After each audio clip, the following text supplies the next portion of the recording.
Innovation Studio. We have Julia Hutchins, who directs the Innovation Studio and product development at the Purchaser Business Group on Health. Larry Green, who is the Global Service Delivery Lead at Google for Health and Performance. Owen Tripp, who's the co-founder and CEO of Included Health. And Rivka Friedman, who's the Executive Director for Healthcare Innovation at Morgan Health. We can talk about this topic at length, but since we only have 45 minutes, I'll ask my co-panelists to try to be brief. We'll also take audience questions at the end. And so let's jump right in with some big picture questions. Julia, let's start with you as someone who's innovated and also works at the very center between employers and innovators. What do you see as the big recent innovation in employer-sponsored healthcare? Well, I wish there was one, but so PBGH, Purchasers Business Group on Health, represents 40 jumbo employers and public purchasers that collectively serve 30 million Americans, $300 billion annually in healthcare spend. And I think we're at the moment in time of, there's a huge shift in healthcare in general, but from employers' perspective, really thinking differently around their health benefits. It's that health insurance coverage hasn't been enough. In one ways, it's really important to make sure employees have coverage for unexpected high-cost events, but really leading the way, and in some ways we're still learning about how to serve employees in a broader way, in a more personal way. And so not only how to personalize benefits across employers, because it may look really different if you're a fast food chain with a bunch of employees who maybe don't stay on as long, or if you're an established manufacturer or a school system where you're really employing people for their entire lives. So instead of a one size fits all health insurance box, we're in the middle of a transition to how do we personalize at an employer level, and then even more meaningfully, how do we personalize at an individual level to be able to serve people in a more holistic way. And this has always been what employers have wanted to some degree, but now we have certainly the demand on the employee side for more happening at the same time as employers are also seeing a compelling need to be able to retain, attract, and serve people more holistically. Rivka, you all at Morgan Health have been working on tackling some big challenges as well. What do you see as the biggest challenge in employer-based coverage right now? A great question. It's where we've been spending the last almost a year since Morgan Health was founded. Just for folks' awareness, Morgan Health is a new organization, so I thought it might be helpful to just tee up what it is. It's a new line of business within JP Morgan Chase that is focused on improving employer-sponsored insurance and employer-sponsored healthcare. We can talk more about the difference between those things. We have been focused on improving the quality, equity, and affordability of healthcare. Those three problems are sort of obvious. They're problems that extend beyond the employer-sponsored healthcare space. Like, everybody should have high quality care.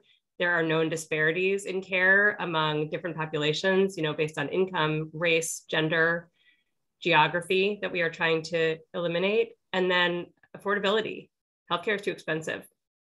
And I would say that when we look at the 150 million Americans with employer-sponsored insurance, the biggest unifying problem that we are focused on solving is that there is so much innovation today in employer-sponsored healthcare. There are, partners and innovators that are doing so many new things and bringing so many new services to bear for employees and for people, but there's not enough accountability to make sure that that innovation comes at a fair price and that it comes with good outcomes. And so I think the link right now between innovation and accountability, or the tenuous link, and the places where that link isn't strong enough, is the biggest problem in healthcare and the thing that we are most focused on solving. Absolutely. Owen, what are the areas that you've seen particularly grow in the employer-sponsored coverage base in the past 5 to 10 years? Yeah, 5 to 10 years is a big range. So maybe I'll just break that into 2 5-year chunks. So the first 5 years of that past decade, all about the Affordable Care Act, increasing access, all that meant in terms of greater responsibility around access to behavioral health, which was a huge win, thinking through how people would be sort of compelled to participate in healthcare in or outside of their employer-sponsored care. These are, in my mind, massive wins for the country and for the people who benefited from those changes. But it also precipitated a whole bunch of sort of new complexity for the employer landscape, some of which you just heard about, sort of that lack of accountability because innovation dollars went into that ecosystem. New clinical and non-clinical offerings came about, but hard to measure and compare whether those things actually worked. So a nice sort of pre-setting for what would be a digital health gold rush that many of us will be benefiting from in the long term, but very few of us have actually had the ability to measure and compare. In the most recent 5 years, and if I were to project a little bit, and I know we'll do this at the end of the panel, it's really been a change towards what are the alternatives to the traditional delivery systems and alternatives to traditional managed care systems, because we are not satisfied with the progress of healthcare in America. We spend more than anywhere else in the world. You all know this. We get less for that against anybody's traditional measures. And yet, at least at Included Health, we think we have the best healthcare system in the world. When operated properly, it delivers better than anywhere else.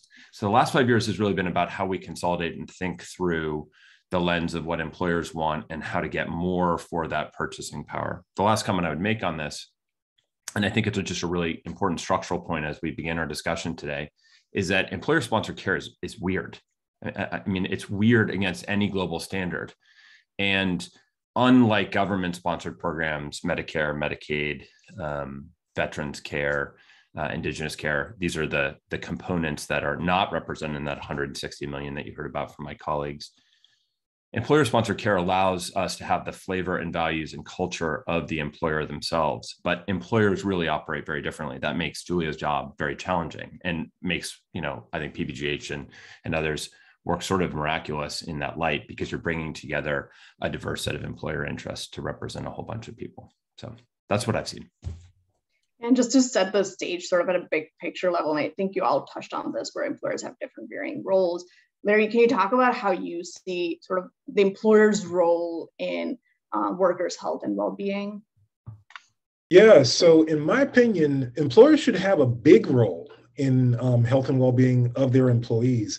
And I break it down in this way to just keep it quite simple. Take any typical workday or a 24-hour period. Depending on what you do, you can spend anywhere from 1/3 of your day to as high as a half or even more than a half of your day at work. And with that, you do bring your whole self to work, whether you feel you have permission to or not. But the fact is that you're physically at work, engaged, doing what you're supposed to be doing. And so from an employee and employer standpoint, it is a big deal, because you have human beings there and they're doing the things that they're supposed to be doing for their role. And also with that, I break it down into two big elements. There's the performance of the organization, so what they're supposed to be producing or doing, those types of things. But the other thing that's equally important is the health of the organization, organizational performance and organizational health. When you have both of those working together, that's when a group can really maximize their potential. Definitely. And I think all of you touched a little bit on this, where large employers can have really large, diverse employee base with different needs. And so let's dive into that a little bit more. Rivka, how should large employers think about health equity, particularly with large organizations with diverse employees, varying level incomes and demographics and healthcare needs? Such a good question, and a question I'm so glad to see on the forefront of large employers' minds across the country. I know, Julia, you probably hear this all the time from PBGH members. I think, again, Kritika, building on what you said, to level set here, employers have a role here. It is both a responsibility and an opportunity by dint of the fact that we are purchasing healthcare for employees, whether we like it or not. And because we are doing that, we are now treating health benefits as a recruitment lever, as a retention lever, as a way, to Larry's point, to bring the productivity of our employees up and to make people feel engaged and happy at work. That is a responsibility and an opportunity. It is an imperfect system, but it's a system that we have to work within. And knowing that jumbo employers, and really employers, period, have such diverse workforces, it's important to think about and to really look at the data for how healthcare is accessed and for the outcomes that different populations of employees get. It's something we're looking at very closely at Morgan Health, and I know many of our counterparts, jumbo and large employers, are looking at, whether it's that where you live, or color of your skin, or your gender, or your income. Any of those things, really all of them, can drive disparities in access to care. So who can get care quickly and who can get care from different kinds of providers can also drive disparities in outcomes. So we see, different outcomes for things like ability to manage chronic disease and the downstream effects of poorly managed chronic disease, including hospital admissions and emergency room utilization. But also more broadly, we see these outcomes, disparate outcomes, when it comes to employee health, overall health, right? So the rates of people with chronic disease who are suffering from chronic disease that is poorly managed are higher among people of color, among people who are making less money, and people who live in areas with less access to healthcare. So these are significant and deeply embedded problems in our system that employers have a responsibility to look at and then to use their purchasing power to solve. Julia, would also love to get your thoughts on this. Like, how do you, in your work, see large employers kind of working on problems for a diverse group of workers to make sure that the benefits and coverage kind of meet a diverse set of needs? I don't know. I mean, I'm going to echo what Rivka said. I see a lot of talk right now. I mean, certainly a commitment in talking about equity. Some of the challenges are shocking in the sense that even the largest employers in the country, their health data that might point towards health inequities is locked up in the health plan that they've hired to run their health benefits. And that they really, I mean, I think we can always say, oh, if we only had the data, we would do it. But the data, it has to start with the data to be able to identify where the pockets of inequity are occurring. And it's not just the standard health plan reports that you might get.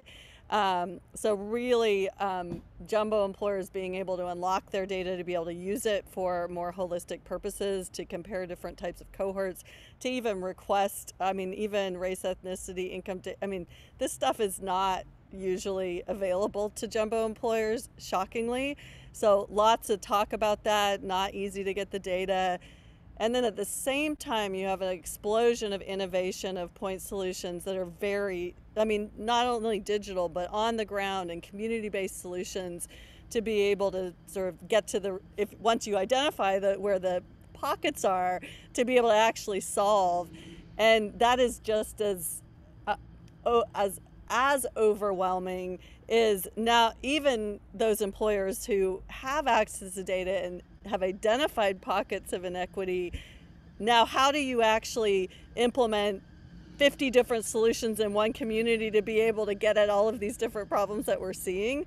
So it's been I think this is part of the bigger shift, in that we can't just think about employer health and well-being around insurance, but we also, large employers need a way to be able to know what's going on and then really access really targeted point solutions to be able to solve some of the problems that they're seeing in their data. And it will call to question, what employers really think their role is in solving this problem, and different employers are going to react differently to it. Some don't want to know, others want to know, but then how do they act? And they're going to need to act in perhaps untraditional ways. Sometimes it's food access and community factors that employers haven't, or raising wages. Things that aren't necessarily, they're not quite sure how much they want to lead. Yeah, and maybe we can talk about some specific examples. Owen, I have heard you all at Included Health have been talking about community-specific solutions. Can you talk more about that? Yeah, for sure. And Julia just said something that I think was really important, and it's an uncomfortable truth that I want to spend at least a minute on as sort of I share some comments here, which is some employers don't actually want to know too deeply about this. And they may say that they want to understand it, but they don't. And we can get into sort of legal reasons why they may not want to know the stark reality of how different communities who have been traditionally marginalized in America's healthcare system feel about the kind of care that they've been getting. So let me talk to you broadly about our community approaches, and I'll talk to you about the one we've launched and the second one that we're launching with Medtronic and Walmart and Accenture and State Farm and Genentech and a whole bunch of other huge employers. So the first community was our LGBTQ plus community. And the major finding there was that the majority of that community, perhaps not surprisingly, had found that they had been discriminated against in care that they had experienced. That can range from providers who openly questioned what they considered to be choices or lifestyle decisions that those patients had made, all the way through to feeling like they just couldn't get access to care or medication or treatment that frankly is evidence-based, agreed on by every major medical society. And unfortunately, even at this moment, as we tape this at 11:17 on Friday, March 11th in the Pacific time zone, we're signing on to human rights campaign action in Texas. You're going to see our announcement in the Dallas Morning News next week alongside Apple and others who are our partners in communities saying it's crazy how we're discriminating against care and going in the face of what is evidence-based medicine. So our first community was LGBTQ plus. Our commitment there was not only to study the question, which I think you've heard some real great articulation on what the problem is from the data perspective, but in fact to act against it, which for us meant we're now going to provide virtual care resources, behavioral health, primary care. Of course, you all know this. We do this at scale. We're one of the largest providers, millions and millions of visits across all those service lines in the country, but making sure that that panel was reflective of the diversity of the members that were seeking that care, as well as to offer very specialized support for things like hormone therapy and trans affirming therapy, et cetera. Our second community is the Black health community. And this will launch next summer. And it's a different set of sort of clinical and health questions that are in play. But what's really cool about this, and I know Larry is the real expert on this panel, but I'll just sort of tee it up. What's really cool about this is that the ERGs actually gave us the data to understand this.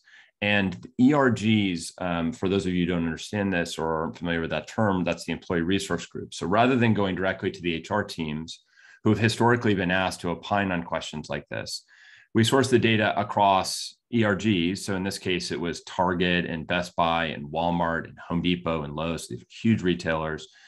And we can commingle that data to get a shared understanding of what, in this case, the Black health community or the Black community was saying about their disparities, lack of access. So different set of issues. Our focus is going to be around maternal and fetal health, access to primary care, and a number of other considerations. I love that approach, and I would love to hear sort of from my colleagues on the panel about it, because I think it's a sort of paradigm shift out of a HR-centric model to really understand the sort of lived experience of people inside of these companies. The positive note, and then I'll wrap, is just we can do so much more, right? So the good news is where companies, to Julia's point, where companies are leaning in, that is the sort of change that we need. And I feel, I for one, at least feel very optimistic about that. And maybe Larry, you can also chime in on the ERGs and additional community-based specific work that Owen mentioned. Yeah, I appreciate you teeing it up, Owen. And also to Julia's point earlier, just with the data, it's tough, even at a company like Google, just to have access in the appropriate way to the data is a challenging thing, but we're trying. We're trying to get better at that. And then the way I would frame it to what you were mentioning earlier with the ERGs, Owen, is it's the relational dimension, like the person-to-person piece. Just come in, connect with the different ERGs that a company may have, and listen. Listen to understand, listen for empathy, and listen to really try to connect the dots. And then from there, let that inform your efforts. Now, this does assume that there is a genuine desire to really want to have the health equity of all employees, to be risen up. But, that's a piece I just wanted to toss out there, is that. But employee resource groups is that relational dimension that can at least enable a company to do something, even when the data part is challenging. Yeah. And Julia, you mentioned sort of like, sometimes there are these barriers. Let's zoom out a little bit more and talk about policy. How are current policies and regulations supporting or not supporting employer-sponsored innovation or employer-sponsored coverage innovation? So I feel like Rivka's going to be the policy sort of expert here, but I think in the broadest thing, the thing that's surprised me with the larger employers is large employers are governed by ERISA federal law, and they have hired health plans who are governed by state regulations, and then you have Medicare and governance. And one of the benefits of ERISA is the opportunity for innovation in a ERISA plan that's funded by employers is so much more significant. You don't necessarily have to take all of the bureaucracy that is put in place for some of the government programs and put them into employer-sponsored health plans. Employers are their own little mini health plans, and the law allows them to do a lot of really interesting things. And you'll see smaller companies or mid-market companies who are really pushing the limit of that in, building whole health plans that aren't just about insurance. And the jumbo employers now, want to be there too, but being able to have the right mechanisms and really an administrator that serves their interests and letting go some of the things that aren't necessarily right-sized for the employer to be able to push the limit of innovation. So there are a whole host of other policy opportunities, but there's one that's been there for a long time. And I think employers really figuring out how to leverage that to be a customer base in and of themselves that's different than the government, that's different, as Owen was saying, sort of other purchases of healthcare, and to define kind of what their problems and their needs are while they are different. They sort of have a different regulatory framework on which they're operating under, and they haven't quite taken advantage of it fully. Some have, but there's still a huge opportunity to be able to do that. And Rivka, I guess you're the expert on quality and value, and that on both the government-led side and now on the employer side. Where do you see employers' work and health coverage that governments can't necessarily step into? And I know Julie also mentioned sort of self-funded plans, like each plan looks different among employers. Yeah, I agree wholeheartedly with Julia. I actually think that the policy barriers here are not the most significant barriers, though. Listen, if we want to resolve some of the pharma cost negotiation issues, that's, a quarter of most employers spend. So it would certainly make a difference. But sort of setting that aside, there's a ton of opportunity for innovation in employer-sponsored coverage. It's just that because each employer is generally doing this themselves, and they're mostly going at it blind against partners that are, very large scale. National carriers have a ton of scale, but they're also negotiating across thousands and thousands of providers in these national networks. And so everyone feels like their hands are tied. For me, coming from most recently the Center for Medicare and Medicaid Innovation, where we were really testing different models of care and seeing what worked, and then doing rigorous evaluations to figure out where we failed and where we succeeded. Coming over to the employer side feels like the Wild West in some ways. We can try anything, and we don't have to get through CMS clearance. It's a delight. Welcome. It's fun. It's fun. But it also is somewhat dizzying to feel like there are really not so many significant policy barriers, capital P policy barriers, but every conversation you have with an entity you think holds all the cards says, gosh, I only hold one card. So who really holds the cards here is I think an open question. And in some ways, I think the work that PBGH and others are doing to try to build employer scale, but also to try to build employers' knowledge of the situation on the ground is incredibly important and has the potential to be incredibly powerful. We've been talking a lot about the value of employers having their own data, but also the concern with seeing those data for what they really are. I think that's a key thing that we have to resolve. I think employers have to get comfortable looking at these data and talking about them. But I also think employers would really benefit from seeing what their counterparts are doing, that thinking about JP Morgan Chase and how much we have to learn from the Morgan Stanleys of the world, and thinking about how much we have to learn from Walmart, who has tested so many different things and has been very open about what has and hasn't worked. I just think there's a ton of opportunity to spread and share best practices here. And I would put that high on the list above many policy reforms as being an instigator of change. And maybe you can talk a little bit more about that. So there's also a question in the chat box about this. And you mentioned earlier, there are lots of vendors out there, lots of external partners to work with around these issues. How do employers think about working with partners? Is there a saturation point? Is that for me? Yeah.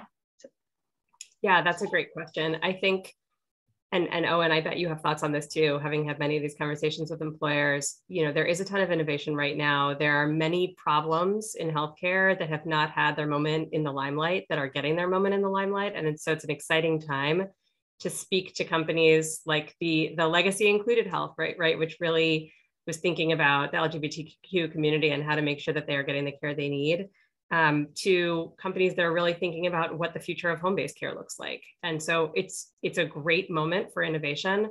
What I would love to see, and what I'm really trying to push in my role at Morgan, is a more robust conversation around what value means, right? So when you say you provide good care, what do you mean by that? Do you mean that you are expanding access to care, in particular for communities that have had limited access previously?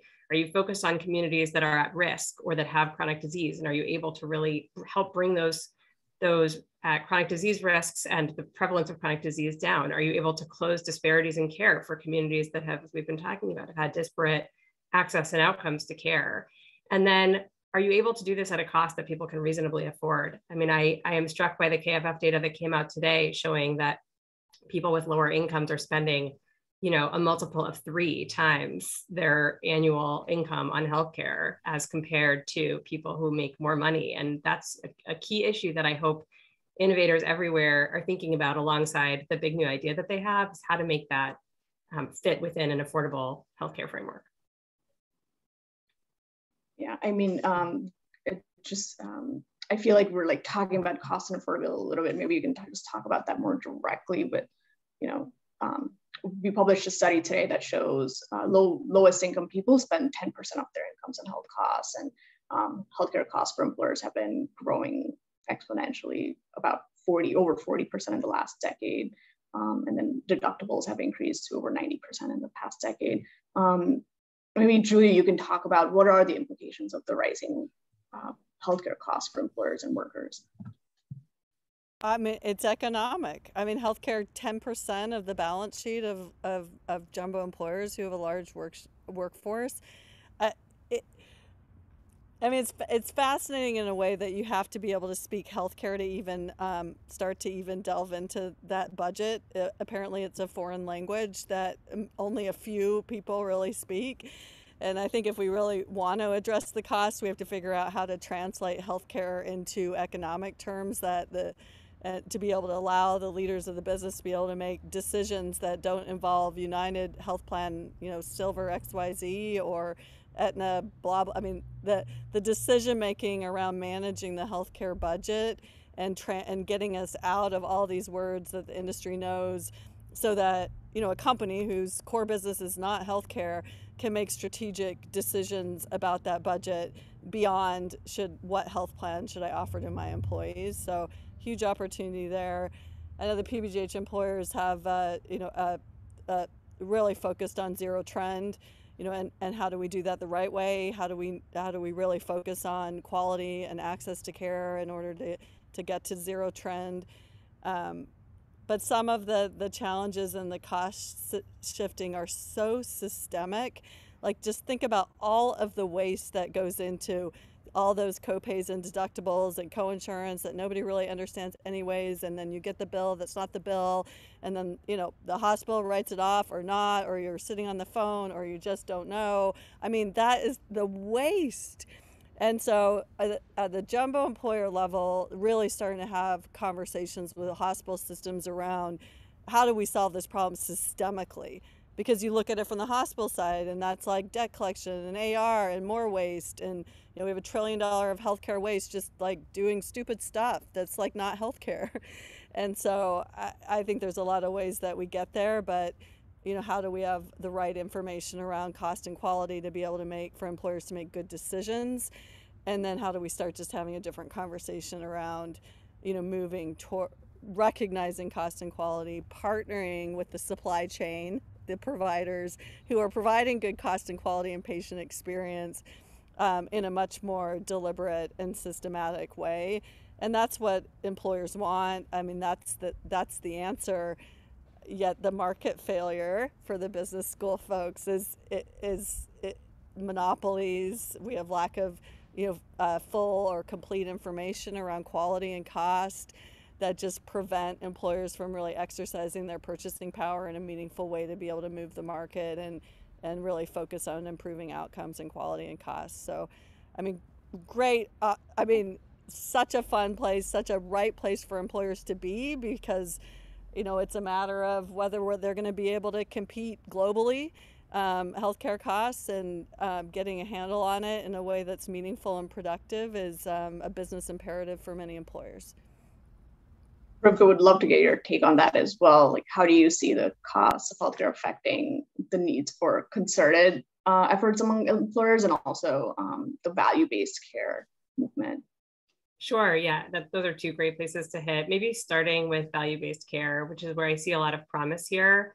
This is, largely speaking, a set of models of care and payment that have had some success on the Medicare and Medicaid side of things, so with public payers, but have just seen limited adoption and traction on the commercial side.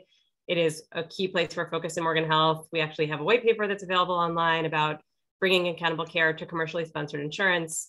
The basic idea here is that instead of paying for units of service, so you get your knee replaced, you pay once, but if they did the wrong knee, for example, or they botched your surgery and you have to have it again, you get paid again. We want to shift away from that model of care to a model that actually pays doctors, nurses, nurse practitioners, PAs, others, basically anybody who is providing healthcare for the value of the healthcare they provide. Is it high quality? Does it solve people's actual problems, including improving their functional status? Is it reducing disparities? And is it affordable? Can they keep costs down, right? And there is some research showing that high quality care can also be lower cost, to Julia's point about how much waste is in healthcare. So that's the basic premise and outline of accountable care. And I think there are a lot of reasons why accountable care has struggled to see uptake in the commercial sector. A key reason is that we've been talking about here, employers don't have the scale to negotiate because they are as big as each employer is, just one employer negotiating on behalf of their employees. And negotiations at scale on the employer side have been slow. And I think the other key reason is because carriers are also big, but they're negotiating these national networks. And so it's been very difficult to bring that book of business all into a value-based framework at once. So really, really excited. Yeah, can you actually, for the audience, talk about a specific example of a value-based model, Sure. especially in the employer space? Yeah, I mean, I'll talk about what's called accountable care organizations, because there's a program in Medicare that has also been tested in Medicaid, and in both places has actually seen results. We've seen higher quality, we've seen lower costs, better outcomes overall. It's not true in every case, but there's some evidence that an accountable care organization framework in which a set of providers, so a medical group or a hospital or health system or a combination of both, come together and say, we're going to be accountable for the cost of this whole population of care across a year. And we're gonna do the services we do. We're gonna get paid for those services on the same unit basis we're used to. But at the end of the year, we're gonna look at those people's costs and how they compare to a historical benchmark, what their costs were last year or the year before. And if we're able to hold costs either steady or prevent them from increasing too quickly relative to what we would see otherwise, we're all going to share in those savings, right? So it's a model that has a lot of flexibility and opportunity to innovate within it. It isn't prescribing a single model of clinical care, but it is trying to bring a value framework to the way that providers get paid. And so it's a model that I'm excited about seeing proliferate in the commercial sector. Kritika, I'm going to have to ask you to recall for me your second question. And I have also kind of gotten excited about this piece. So maybe, so there are a couple of different large organizations with Walmart who've done some specific direct contracting with providers to, for example, get heart surgery. Maybe Rivka or Julia, you could talk about some of those. Yeah, I'll just say one thing, and then Julia, you should jump in here. Direct contracting has a lot of promise. It's been around for a very long time. Employers have been doing direct contracts since, probably even longer, but in this sort of, to take Owen's chunking of time, they've certainly been doing it quite a lot in the post-ACA period. And it is also just a ton of work. I mean, it requires people on both the provider side and the employer side to be able to get into the very, very deep weeds of what the benchmark is and what population we're going to account for and what set of their costs are we going to include in the benchmark and what gets carved out and what's reasonable for a trend over time. And how do we make sure that this is a sustainable model that isn't just a single year of savings and then everything continues as it was in the following year? So much complexity there. In Medicare and Medicaid, you're designing those models on a national basis. So you spend all of the energy designing the model, and then it exists for potential participants across the country. Direct contracting is doing all of that work for one contract with one provider in one geography. And so in many cases, the juice isn't worth the squeeze, even for an employer that's committed to these issues. So direct contracting has its limits. And yeah, I think that's probably the biggest takeaway I would share about direct contracting. Julia, I'm curious for your thoughts. Yeah, PBGH really established some of the first direct contracts in the country, with large employers and centers of excellence in 6 or 7 different major clinical categories. Ran that program for 6 years, a number of different employers in it, proved that if you focused on the highest quality of care and good patient outcome, that you save significant amount of money. Also, that what sometimes surgery or sometimes a procedure is going to be the right surgery for somebody, and sometimes it's not. So some of the savings really were for surgeries that never happened once they went in and had the appropriate clinical diagnosis. And I know Owen knows a lot about that, but this idea of the direct contracting itself, is that program 6 years, thousands of surgeries under it. But even, how the employers to be able to implement those direct contracts into their health plans and to make that experience seamless, the amount of work that it would take to onboard one employer to that program was, a 6 to 9 month effort. And then even once employers spend 6 to 9 months, not to mention how much longer putting the contract into place, it doesn't necessarily mean that employees will go there. And so, our second generation of this Center of Excellence program is less about sort of going through the exercise of building those direct contracts and more about how do we actually know who's good and getting people there. And if we can do that repeatedly and really, again, send business to the best, sort of highest quality, most convenient, accessible, respectful providers in the community, and that employers can develop a business relationship with them around that experience, then we can start to think about how we pay providers differently for longer care or different hours. And that's a little bit of, I think we know value-based care works. I mean, it's what employers want. And the fact that the government is leading the way and not employers is frankly embarrassing, given how much employers talk about value-based care. But somehow we need it has to be part of a broader effort. So it's part of what is happening at a government level. How can employers really piggyback on that and shape it so that a provider can change the way that they practice because of that payment? Maybe it does point back to government, but it all doesn't matter if employers then don't get people there. Can I just sort of, yeah. Can I just add one thing on this? For all of you who are interested in direct contracting, you should definitely follow up with Julia and listen to everything she just said, because PBGH, literally, they were the original ones on this, the COE programs you read about from Walmart and others. This was their architecture and they've pushed it. And yet, I don't think it works. So I'm just be a contrarian for a second. So value-based care is fun. I wish I could have t-shirts made to go to conferences and be like, I do value-based care, and get everybody to talk to me.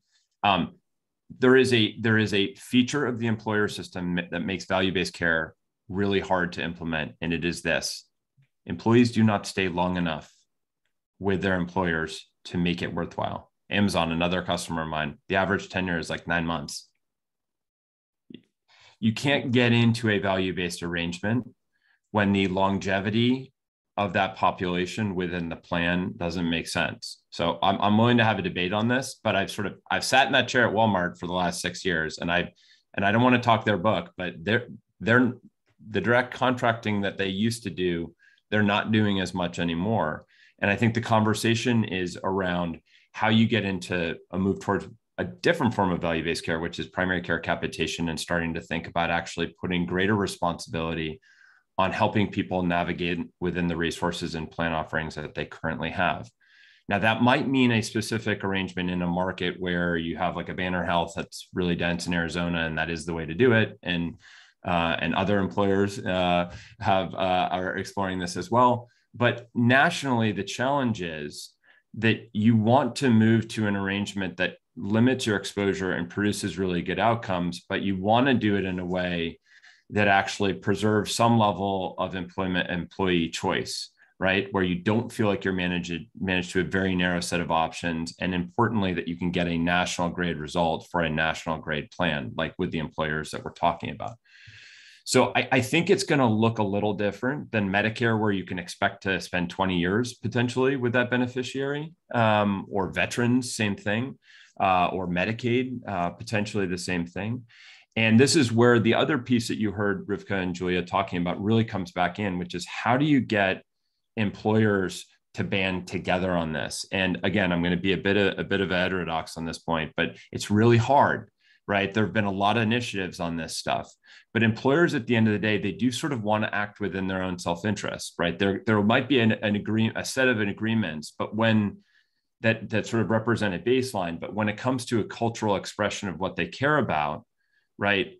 You know, they're going to go their own way. I mean, Amazon sort of very famously did that with one of these, which we could talk about. The Health Transformation Alliance, sort of headquartered more on the East Coast, has really struggled to do anything more than move the needle slightly on pharmacy pricing.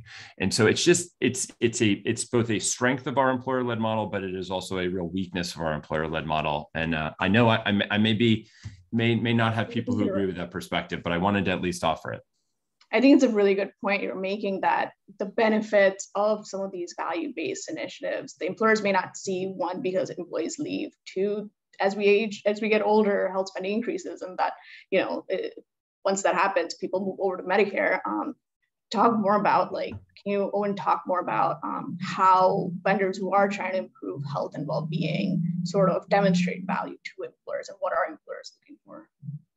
Well, it's a great question. I mean, sort of just to tie up a couple of things that I think we've all been talking about that feel related. One, Julia's totally right. There is a proliferation, an ocean of point solutions. It's hard for employers to make sense of these things. They're starting to come together in ways that, Rivka and her colleagues are going to sort of force accountability and a smart alignment. That is exciting for me personally. So I think employers will have fewer but better choices to make with respect to some of these new and innovative opportunities. But there's another thing, again, I just want to call it out explicitly because we've been dancing around it, is the traditional health plan in the United States is not focused on the employer. Now, it's really weird, but it's worth understanding. Employers represent the majority of the volumes that allow them to contract differently with providers for other value-based things like Medicare Advantage, which is the most profitable product that any of them are offering. But they actually aren't putting their innovation into employer land, which is interesting. So it leaves sort of this gap in who is driving the real thinking and who is the partner sitting aside, alongside JP Morgan or Citi or whomever, to bring innovative solutions to market. So for us, we see that as a huge opportunity. And it's one of the reasons we're really proud to be exclusively employer focused, because we think the innovation needs to be tailored to the operating environment in which we play. And it can't be, hey, let's be multi-product against all forms of potential healthcare distribution and all forms of payer in the United States. I'm very hopeful on this. I think there are a lot of great companies. I think the way that we're using data is really exciting. I think the ways that we're crafting member experiences that feel ethically responsible and also very immersive in the way that the best internet technologies have been over the last few years. I'm very excited about that.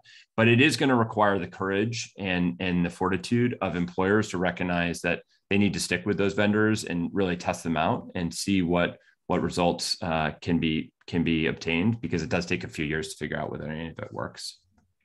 I can just put in a plug here.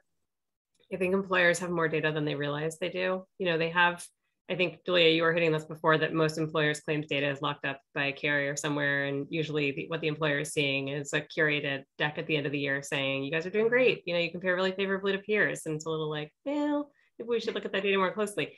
But I would just say employees also are sources of data. And there are some challenges here. I think most employees probably presume that their employer knows little to nothing about their healthcare experiences. But I would put that out as a challenge and an opportunity for employers to say, listen, if we're going to buy 80% of the healthcare for our employees, we should take it upon ourselves to care and then to learn what their experience of the care that they are receiving is. And I think I say this in part because we just completed a survey of our employees on healthcare that had a really tremendous response rate. I think people are hungry to share their opinion about this with anybody who will listen, and hopefully with those who have the tools to make changes. And for us, that's going to be a really rich source of data on basically everything we've discussed here, from is the care good? Do you perceive it to be good? And then do we have evidence that aligns with that or that conflicts with that?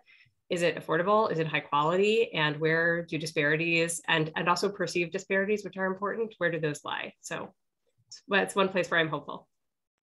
I just need to say we should not give up on value-based care in employers. Value-based care just means that we are paying for something of value. So it's not okay that employers are allowing hospitals to mark up cancer drugs by 500% of the cost with no additional value. So there is absolutely a role for employers to play here. I think it's just how do we make it easier for employers to do this on scale, piggyback onto other efforts, and we can't give up on value. I mean, what the heck? That's a market. So, I mean, please don't walk away and say like employers have just like let it be the way it is with the health plans and the hospitals deciding where they want to profit and all of this and it not coming back to the employers and the employees. There's absolutely an obligation. We just can't make it so hard. And that's the trick. So sorry, Larry, I didn't mean to take the same time as you, but I just didn't want to leave with people thinking like value-based care is dead. Yeah, great point. And I love this conversation, how it's just playing out because of, big policy level, systemic level challenges are huge. But it's something that we should not walk away from or hide from. We have to engage it and just really wrestle with those tensions with the desire to evolve it and improve it. One thing I just wanted to add here really quickly is this is something that we've been beginning to lean into at Google. There's the cost side of what we're talking about, cost reduction, waste, as we were just talking about before. But the other framing that I wanted to add to this conversation is that we're beginning to look at health and well-being as a solution that enables the business and its core strategy. Excuse me. So basically what that means is as you engage the waste, reduce the costs, healthcare claims, et cetera, depending on your company, there's savings of millions to be had. But if you invest in the health and well-being, if it's like the software running in the background, if you will, that just fuels everybody and what they do, the performance of your group, your org, your company, we're talking orders of magnitude, depending on your company size, millions versus billions in terms of the impact. And so that's the additional framing along with what everything we've all been talking about that we're beginning to look into. And with that, I do wonder, is there a way that, multiple companies and different companies have their different cultural values and how they show up. If we think about the performance multiplier effect, could that be a convening dimension that companies could, get unified on as we embrace this? So just a thought. Yeah. We're coming up on time here, and I love that. I love that we're ending on a note of hope and some good, exciting, futuristic ways to deal with all these challenges. And maybe we can close on that. Maybe we can just, if you all could just take a minute to talk about what would be remiss to leave here without talking about and anything else. Maybe Larry, you can start this time. Yeah, and just to kind of continue on really quickly, I believe that we, the collective we, depending on your role, where you sit, how you engage, we're the right people at the right moment in time to engage this challenge. And it would be disappointing if we ran from that, didn't put our best foot forward, engage and wrestle with the challenges that, and the tensions that are there. We're the right ones to do this. And the same with all the students out there, you also are the right ones for this challenge ahead. Owen? Yeah, I think that employers, we like to treat them as a unified buying coalition. That they're really not. Their individual cultures, their identities want to live through their benefits. We can debate on a separate time whether that we should have been set up as a country this way, but we are set up this way, and that's going to persist. And so I think the future is actually one that is much more product led, in the sense that instead of, you can imagine that when, organizations decided they needed a central way to exchange email or electronic communication, it wasn't like every, Dow and GE and GM got together and said, let's create email together. It was, they looked to, companies like Microsoft to provide products that could then unify the experience and bring the value that you've heard about. So that's the place where we obviously see ourselves playing, but I think there will be many more like us that provide a product that is a fundamental unlock to a lot of these topics, rather than trying to treat a singular group that is not indeed singular. Julia, anything else we missed? Or how do you see? And I think that's what we're seeing, and Rivka can pile on here too, is that employers can sit and talk all day long around what they wish healthcare could be, and I think that time of talk is over. I know at PBGH, employers are building products. They're partnering and shaping product development to what they really want, and we're at a place in time where that opportunity for new companies to be able to really tailor to employers as an audience, and different segments of that customer base is there. For the grad students, I mean, what a fun time to be entering healthcare. Someone told me recently, it's like the healthcare system just got divorced, and we just don't know where. It's a lot of turmoil right now, and we're all going to be okay. But those are really the times of opportunity, and how we put ourselves back together as a healthcare system in a way that works sort of economically, but that also works for people. I think we're right in the middle of doing that. And so what a great time to be able to enter the workforce. And gosh, we need new energy and brains, because the people who, designed this healthcare system before, it's, nobody can understand it. And you really dive into it and you just wish you had picked another career. But we are at a point in time now for, to really, because of how much change it has been unleashed, to be able to take the good parts of that, to really bring the human back into the center of it.